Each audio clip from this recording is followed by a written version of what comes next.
because the moon card, it is a difficult card. I mean, it is a card it is a card of Pisces. So it's like it's absorbed all the things. It's like the moon it's absorbed the energy from the sun. Its planet ruler is Neptune, so it's about dreaminess, like kind of detachment, and also like you can get into like your fears and worries and anxieties. Like anxiety is a big meaning for this card. But I also see it as a supernatural card, like a mysticism card. This is about getting in touch with your high priestess energy, really. Like she is the moon. Like she has so many lunar elements to her. Like if you just look at her card, like she is all about the moon. And like there's so many moon symbolisms and all these as well. The moon is so powerful. The moon, in astrology at least, it represents like your mind, and like it honestly represents your mind and body in a lot of ways, because we all go through phases of the moon, some stronger than others, of course. But yeah, okay, so let's go into this a little bit more.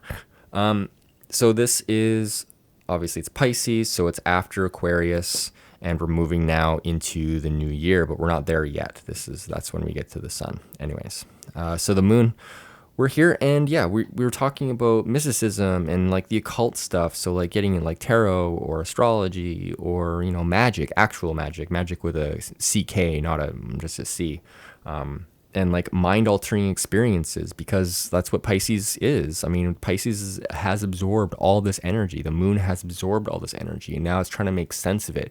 And it's not just the energy of itself and like its current situation, it's the energy of everything before it. As we know, like we've gone through this whole journey here, and now we're like getting close to the end with this moon card, because now we've absorbed it all and we're trying to like figure out what it means. So yeah, using magic and rites and rituals and secret societies and ancient traditions, and trying to really contextualize our emotional world with the moon.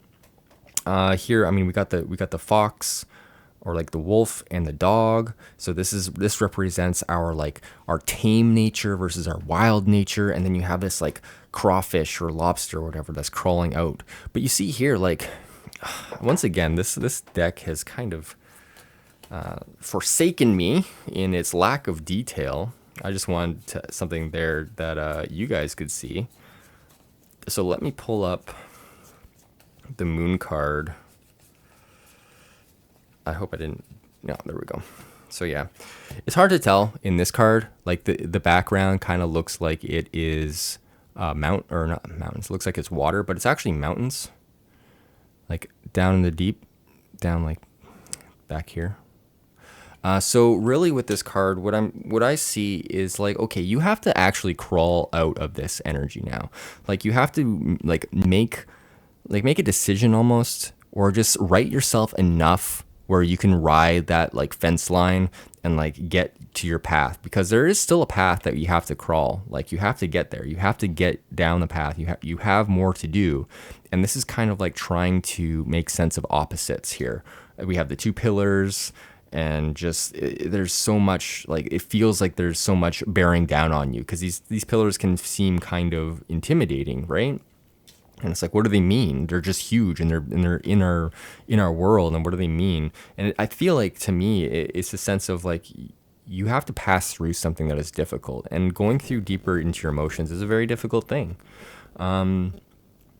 So yeah, what are some other meanings of this? Well, I mean, think of the moon, think of the like silver screen, so media, film, theater. They think of Neptune. Like Neptune is all about entertainment and art and acting and dance and all that kind of stuff. Like that is a huge part of this card. So if you get it and you think like, what am I going to do this weekend? And you pull this card, and it's like, well, maybe a way to get through the emotion, instead of just like sitting on it and like being Neptunian, or like escaping through like drugs or something, or drinking, because like this can be about drinking as well, escapism. You can change that, and you can turn it into, you can like, what is it, like you can alchemize it in a sense, and you can turn it into something else using art, using music, using dance, or whatever, anything that helps you express your emotions, whatever gets you out of feeling like the world is overbearing. Because like you can, if you like grab onto all these little things, like picture yourself dancing and picking up all these little yaws, all these little gifts from heaven, and you just kind of like dance around, well, pretty soon you'll be out of the range of these little friggin' intimidating towers, and you won't even be thinking about it anymore. So this is a card about going deeper and unlocking that aspect of yourself. Other meanings for this card could be, people of that sort of mystical and religious disposition. So if you're looking for a partner and this moon card pops up, well, they could be somebody who maybe they're into magic, maybe they are a tarot reader or something, or in this case, it's going to be you. But yeah, this is about like finding musicians and performers, magicians, gurus, all that kind of stuff. Like clairvoyance, clairaudience, like people with psychic ability are also what's the word? Indicated with this card. What else we got going on? I guess. Yeah. So the obviously negative part of this card in general is taking those things a little bit too far. I gotta take off my hoodie 1 second. So yeah, it could be about taking these things too far, obviously, because you don't want to do drugs or depend on drugs too much, because you end up in an unbalanced state, and you don't want to do that. You don't want to be beholden to your emotions or like trapped under addiction or anything, because that's what this card can kind of mean.